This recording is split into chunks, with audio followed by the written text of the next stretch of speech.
है। तो आप लोग दर्शन कीजिए वेंकटेश्वर भगवान जी का। तो चलिए अब आप दर्शन कीजिए जगन्नाथ भगवान का। A few moments later.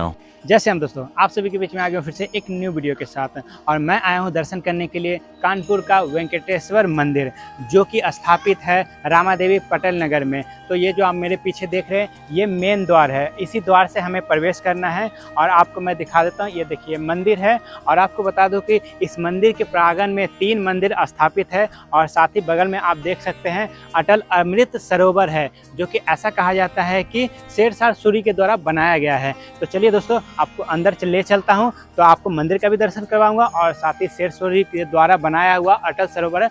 और आपको बता दो कि इस सरोवर के अंदर आपको अनगिनत मछली और साथ में आपको बतख भी दिखाऊंगा, और थोड़ा सा झूले का आनंद लूंगा उसको भी दिखाऊंगा। तो सबसे पहले मैं आपको मंदिर लेके चलता हूँ, तो चलिए। तो मंदिर के अंदर प्रवेश करने के लिए छोटा सा गेट से हमें अंदर प्रवेश करना होगा। प्रवेश करते ही आपको ये बहुत बड़ा प्रांगण नज़र आएगा, जो कि आप देख सकते हैं। तो मैं इसे आपको राउंड सर्किल में दिखा देता हूँ, जिससे आप पूरी क्लियर तरीक़ा से आप देख पाएंगे। उसके बाद सर्वप्रथम आपको ये मंदिर नज़र आएगा, जो कि आप देख सकते हैं श्री श्री शिवधाम शिव मंदिर, और इसके अंदर हमें प्रवेश करना है। तो सर्वप्रथम आप नंदी महाराज का दर्शन कीजिए। अब चलिए मंदिर के अंदर आपको ले चलते हैं और आप लोग दर्शन कीजिए बाबा भोलेनाथ का शिवलिंग का। तो शिवलिंग का दर्शन के साथ साथ यहाँ पर और भी अन्य देवी देवता की मूर्ति स्थापित है, उनका भी मैं दर्शन करवाऊंगा। तो आप दर्शन कीजिए राम दरबार का, जहाँ पर सीता माँ, श्री राम भगवान, लक्ष्मण जी और बजरंगबली यहाँ पर विराजमान है, जिसे आप देख सकते हैं। इनके बगल में ही वो दृश्य को यहाँ पर दर्शाया गया है, जब राम भगवान रावण को मार के रामेश्वर आए थे, वहाँ शिवलिंग स्थापित किए थे। तो आप देख सकते हैं उस दृश्य को भी यहाँ पर दर्शाया गया है। उसके बाद इनके बगल में ही यहाँ पर माता रानी का मूर्ति स्थापित है। ठीक इनके बगल में माँ लक्ष्मी और विष्णु भगवान का मूर्ति स्थापित है। ठीक इनके बगल में ही यहाँ पर साईं बाबा का भी मूर्ति स्थापित है। और मैं आपको पूरा घुमा कर दिखा देता हूँ मंदिर के अंदर का एक दृश्य। और यहाँ पर आप दर्शन कीजिए सभी के संकट को हरने वाले संकट मोचन महाबली हनुमान जी का। और इनके ठीक बगल में ही माँ दुर्गा के 9 रूपों का यहाँ पर मूर्ति को स्थापित किया गया है। तो आप लोग दर्शन कीजिए।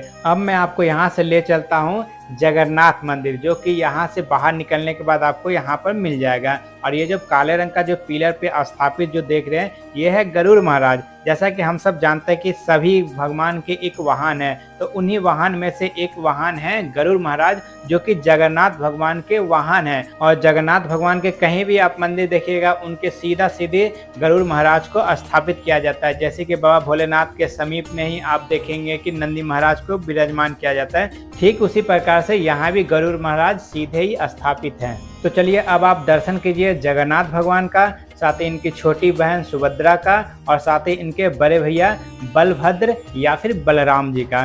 तो आप लोग दर्शन कीजिए। और आप दर्शन करने के बाद आप चाहे तो जगन्नाथ भगवान के मंदिर का परिक्रमा लगा सकते हैं, और वो परिक्रमा 3 बार ही होना चाहिए, क्योंकि भगवान विष्णु के सभी अवतारों के लिए यह मान्य है कि 3 बार परिक्रमा लगाना चाहिए। और देवी देवता के अलग अलग परिक्रमा के नियम हैं, और परिक्रमा सदैव आपको दाहिने ओर से ही शुरुआत करनी चाहिए। और साथ ही परिक्रमा करने के दरमियान आपको अन्य देवी देवता के दर्शन करने को भी मिल जाएंगे।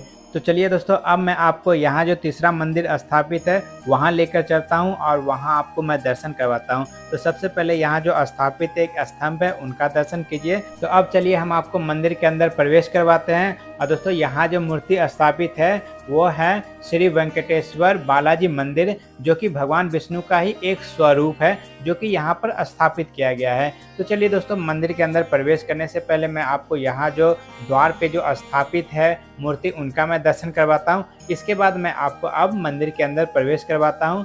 और जैसे ही आप मंदिर के अंदर प्रवेश करेंगे तो आपको सीधे ही दर्शन करने को मिलेंगे श्री वेंकटेश्वर बालाजी भगवान, और जो कि मैंने बताया आपको यह भी भगवान विष्णु के ही स्वरूप है। तो आप लोग दर्शन कीजिए वेंकटेश्वर भगवान जी का। और दोस्तों इसी के साथ यह तीनों मंदिर का मैंने आपको दर्शन करवाया, और इसी के साथ मंदिर का वीडियो यहीं समाप्त होता है। अब मैं बाहर चलता हूं और आपको ले चलता हूं अटल अमृत सरोवर, जो कि यहीं पर है। और जैसे ही आप अटल अमृत सरोवर के अंदर आएंगे तो आपको ये बतख आपको देखने को मिल जाएगा। और ये जो आप पानी देख रहे हैं इसमें अनेकों आपको मछली देखने को मिलेगा, जो कि आप देख सकते हैं। तो दोस्तों यहाँ का दृश्य का आप लोग लुत्फ उठाइए। तब तक मैं आप सभी को यहाँ का संक्षिप्त में आपको विवरण दे देता हूँ। तो मैं आपको बता दूं कि इस ऐतिहासिक कृत्रिम तालाब का जो निर्माण हुमायूं के शासन काल में शेरशाह सूरी के द्वारा करवाया गया था। और आपको बता दूं कि इसका निर्माण इसलिए कराया गया था उस समय कि सैनिकों के विश्राम के लिए और जीटी रोड के किनारे उनके पशुओं के लिए स्नान की सुविधा उपलब्ध कराने के लिए किया गया था। तो दोस्तों अब इसे अटल अमृत सरोवर के नाम से जानते हैं और यहाँ पर बिहार का सर्वश्रेष्ठ पूजा छठ पूजा भी किया जाता है, जिसका शुल्क जो कि आप देख सकते हैं इस प्रकार से रखा गया है, रजिस्ट्रेशन कराना पड़ता है। उसके बाद यहाँ पर धूमधाम से छठ पूजा मनाया जाता है। तो चलिए दोस्तों अब मैं आपको मछली दिखाता हूँ जो कि अनगिनत है, और आप चाहे तो यहाँ पर लैया या फिर उसको मोरी भी कहते हैं या फिर इसको आटा का कुछ बनाकर ला के इसे खिला सकते हैं। तो जैसा कि आप देख सकते हैं कि कुछ महिला यहाँ पर आई हुई है और ये इनके लिए बाहर से खरीद कर लैया लाई हुई है और उनको खिला रही है बारी बारी से सभी दोस्त मिलकर। और दोस्तों साथ ही आपको बता दो कि यहाँ पर एक बोर्ड है, उस पर स्पष्ट लिखा हुआ है कि किसी प्रकार से तालाब के अंदर खाद्य पदार्थ नहीं डाले, मछली के लिए दाना नहीं डाले। तो आप लोग समझदार है, आपका जो सही लगे वही कीजिएगा। तो चलिए मैं दोस्तों आपको अब मैं बतख का झुंड दिखाता हूँ और थोड़ा बहुत इसके साथ सेल्फी ले लेता हूँ। तो दोस्तों वाक्य में बतख एक साथ झुंड में चलता है तो कितना प्यारा लगता है ना।